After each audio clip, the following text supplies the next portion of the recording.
Welcome to The Explainer, where we break down the invisible structures that power our digital world. Today, we're getting into something that's, really fundamental to computer science, the linked list. So let's dive right in. Okay, just imagine for a second you've got your grocery list, but it's written in permanent ink on this tiny, tiny card. And you realize you forgot to add milk between eggs and bread. You can't just squeeze it in. You have to grab a whole new card and rewrite the entire thing.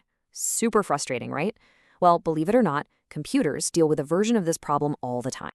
You see, one of the most common ways computers store a list is with something called static memory allocation. Just think of it like a pre-made box with a set number of slots. It's really fast for what it does, but it is incredibly rigid. The alternative, though, is a dynamic approach, using all these individual linked boxes that can grow or shrink whenever you need them to. And that flexibility, that's what makes it so much more efficient. And that right there is the big problem. With one of those static lists, if you want to add or remove just one little thing from the middle, the computer often has to copy everything over to a brand new list. It's a total pain, and just as clunky as rewriting that whole grocery list by hand. I mean, there's got to be a better way, right?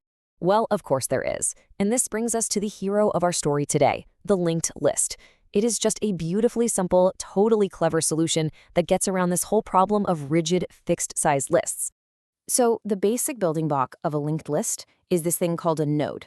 And it's actually super simple. Think of it as a little box with two compartments inside. The first one holds your actual data, like eggs. And the second compartment holds a pointer, which is really just an arrow that points to the exact location of the next node in the chain. So instead of having one giant, inflexible box, a linked list is just a series of these little individual nodes that are all chained together. And that is the secret sauce to its flexibility. It doesn't matter where the nodes are physically stored in the computer's memory. All that matters are the pointers that connect them. Okay, so how does this whole chain-like structure give linked lists their real power? This is where things get really, really cool. So you want to add an item? Easy. It's a simple three-step dance. First, you create your new node, let's say for milk. Then you just have to adjust two little pointers. The node that came before it now points to milk, and the milk node points to whatever used to be next. And that's it. No rewriting the whole list. And deleting an item? That's even easier. You just find the node that's right before the one you want to get rid of, and you just change its pointer so it aims at the node after the one you're deleting. You've basically told the chain to just skip right over that unwanted link. It's kind of like bypassing a stop on a train line. The station is technically still there for a split second, but the train just zooms right past. And this really gets to the heart of it. Unlike with a static list, you never have to shift dozens or hundreds or maybe even thousands of other items around just to make one tiny change. This incredible efficiency is the linked list's main claim to fame. But like with any really clever piece of engineering, there's always a trade-off. Linked lists are absolutely fantastic for adding and removing things, but they do have one pretty significant weakness. And that weakness is search speed. See, a static list gives you what's called random access. That means if you want the 50th item, you can just jump straight there, instantly. But with a linked list, you have to follow the chain from the very beginning. To find that 50th item, you have to go to the first, then the second, then the third, all the way down the line. That's called sequential access, and it can be a lot slower.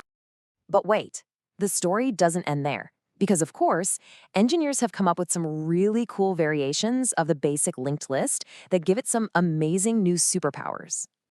So, meet the doubly linked list. It's a brilliant upgrade. In this version, each node now has two pointers, one that points forward to the next node, just like before, and a second one that points backward to the previous node. It basically turns a one-way street into a two-way superhighway.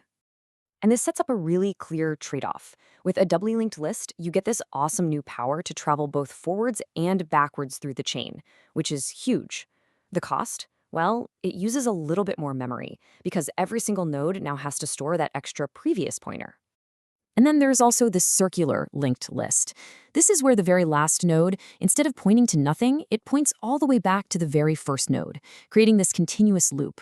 This is perfect for stuff that needs to run over and over again, like a music playlist on repeat, or maybe managing a round robin of tasks in an operating system. Okay, so this all might seem a little abstract. I get it. But what if I told you that you probably use a really powerful version of a linked list dozens, if not hundreds of times a day without ever even thinking about it? I mean, have you ever just stopped for a second and wondered what kind of magic is happening behind the scenes when you hit Control Z or Command Z and poof, your last mistake is just gone? Well, the answer is a doubly linked list. Yup, that simple, elegant data structure we were just talking about is the engine behind one of the most essential, life-saving features in pretty much all of modern software.